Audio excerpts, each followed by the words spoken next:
Welcome to episode 11 of the Filmmaking Through Music podcast. I'm your host, John Waiter, and my mission is to help filmmakers like yourself achieve a more commercially appealing film through the effective use of music and scores. That is original, bespoke music made and tailored exactly for your film that is narratively and emotionally aligned. This episode 11 here, is about what happens if and when you might hire a music producer or a traditional songwriter or musician for your film score, as opposed to a film composer, right? This episode comes with a massive caveat of respect, admiration, and appreciation for my peers, my friends, my cohorts, who are music producers, who are songwriters, who are musicians, and who are in bands. There are plenty of examples of this persona succeeding in film, myself, I'd like to say included, right? I come up through the band world, been playing in bands since I was 8th grade. I use this episode to just call out a couple challenges that you might face if you're finding someone that hasn't done film score before, someone who's not a traditional film composer, but they are a extremely talented music producer, extremely talented musician or songwriter. I just want to address some of the, mistakes or challenges you might come across there, but leave you with 5, questions to ask yourself, or a checklist of if you're going to go with a producer or a songwriter for your film score, right? Not having them produce music or write songs for a movie, but actually have them do the score. We'll look at 5 things here that you just want to make sure that you're aware of, and they are as well. So let's start with just a couple things of what can happen, right? These mistakes that could happen, right? Hiring a producer or a songwriter instead of a film composer. Typically, there's 2 scenarios that happen when filmmakers are looking for someone to do music for their film, don't necessarily understand film composers or working with film composers. And so 2 things happen. They choose someone based off of their success in the music industry. And that's just, oh, they make music, they can do my film score. Or, oh, they're a music producer, they can make my film score.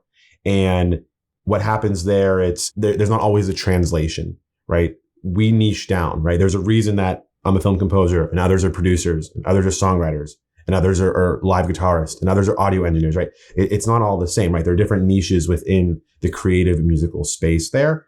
And a lot of times, again, when you go from a songwriter, music producer, musician focus, that angle is not always the same as a film composer being rooted in that service provider for a film.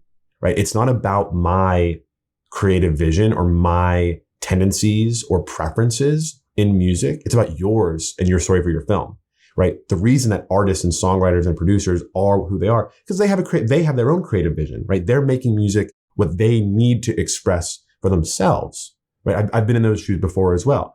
But when a film composer approaches a film, it's not about, I make this music, so I'm going to put it in this film. It's about, what does this film need? And I'm going to help serve that there. The second thing is just that misbelief that they're a good musician, so they can compose a film score, right? And again, it goes back to that same concept of niching down, right? Just because somebody is good at, writing lyrics or playing a certain instrument doesn't mean that they necessarily have those skills to be orchestrating or writing orchestral music or producing, that film score there.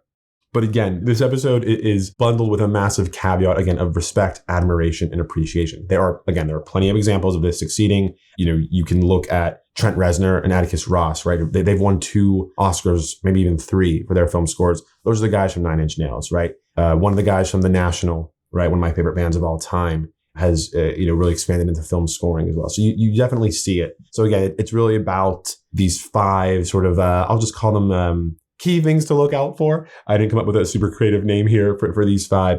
This applies for when you're hiring a traditional film composer as well, right? Just 5 things. 1, let's look for problem solvers, right? Problem solvers who can enhance storytelling components under constraints. And that might be a deadline constraint, a budget constraint, an edit constraint, a last minute change, right? Having that ability and willingness to be flexible, but also having the technical capabilities to be flexible with their music as well. Right? If you tell me that we're losing a couple seconds of this scene, I can't say to you, well, the song's not going to work anymore because I wrote it this way, right? That might be a tendency of, again, a producer or an artist, but the composer has to think to themselves, okay, well, what does that mean for me? And how can I change my score to help fit that?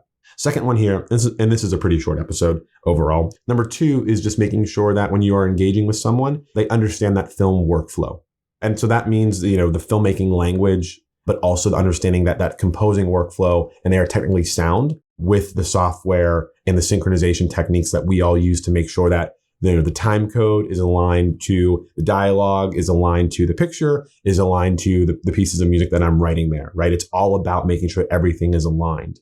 Number 3, probably one of the ones that is most commonly taken care of is just having that emotional intuition to elevate subtext. And so it's not just about write me a song or piece of music that fits this mood. It's about being able to see that underlying message of, is the character saying one thing, but do they mean something else? The character's face is thinking this, but the scene is telling me this. So where's that subtext? Where's that context? And how is that going to come out in the score as well? It's kind of like, being able to score what isn't obvious. And I think that's a really important concept for composers to take as well. We don't always want to just write the music of what is obvious for that scene.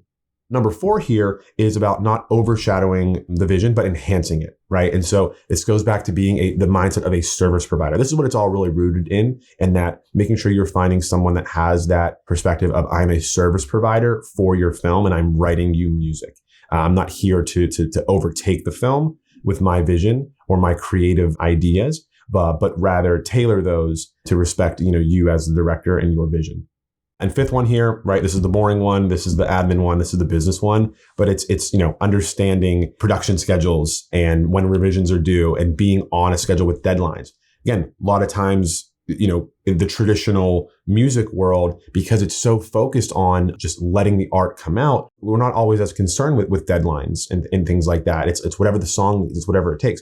With films, we know that we have tight schedules, we have tight budgets. We need to be able to deliver things at high quality, fully produced, on time and under budget. And every time I deliver something, it has to be ready to go because we don't have the privilege or the opportunity to always have the time to listen to demos and say, oh, when I fully write it, you'll understand, you'll hear it, or when it's fully produced or when it's fully mixed, it'll sound better. We don't always have that privilege on films there. So, I'll call these my 5 key things to look out for, when you're hiring music producers and songwriters for your film score, right? Problem solvers, understanding film score and filmmaking workflow, someone that knows how to elevate the subtext, right? That's going beyond the obvious, someone who's going to create to enhance, not overshadow. And lastly, that efficiency of business administration and project management, right? With meeting deadlines there.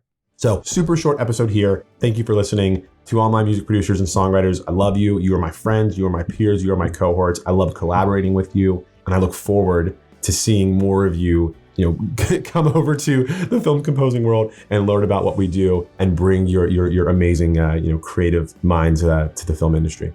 For the filmmakers out there, if you are interested in having, a film scoring consultation about your film, would love to share my perspective based on your story, your goals, your vision. So there'll absolutely be a booking link in the show notes there. But until then, thank you for listening and happy filmmaking.